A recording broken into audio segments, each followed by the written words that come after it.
ते दुसरं गाव आलं का तुमच्याकडे? हो. म्हणजे गावामध्ये. कुठल्या गावाला होता तुम्ही? काय तुम्हाला काय प्रॉब्लेम आहे सांगा. मॅडम तुम्हाला खरं सांगायला काय कोणी तोंड बांधले काय सांगत ना तुम्ही कोणत्या गावाला होतो म्हणजे त्याचं काय मी जोगदेवाडीला होते सांगायला काय तुम्हाला अडचण आहे तुमचं काय तक्रार काय नाही तुम्ही खरं सांगत नाव का सांगायचं काय काय खरं सांगायचं आता थांबा मॅडम, तुम्ही किती दिवस झालं? 3 महिने झालं?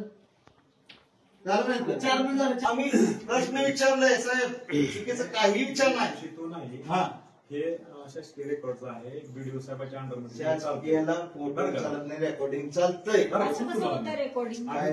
ठीक आहे,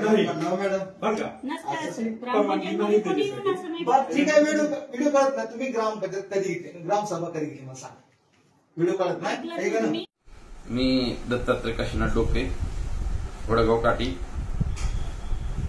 नीलाबाई काशीनाथ डोके यांनी 7/11/2024 ग्रामसभा व मासिक सभा घेतलेल्या नाहीत अशी पंचायत समितीला तक्रार दिली होती.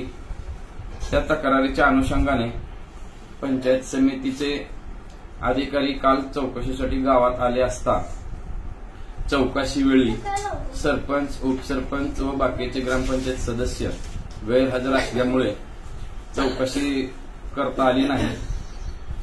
ती चौकशी पुढे ढकलण्यात आलेली आहे.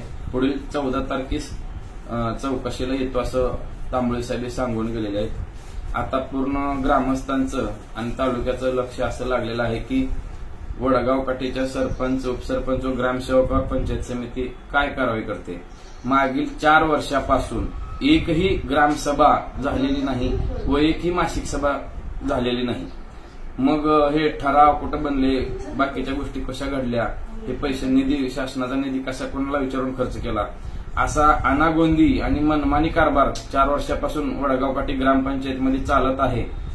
त्या ग्रामपंचायतीच्या विरोधात ग्रामपंचायत सदस्या नीलाबाई डोके मागील 3-4 वर्षापासून विरोध हे करत असल्यामुळं आता पुढे गावकऱ्यांचं सगळं लक्ष लागलेलं आहे की पंचायत समिती यांच्यावरती काय कारवाई करते.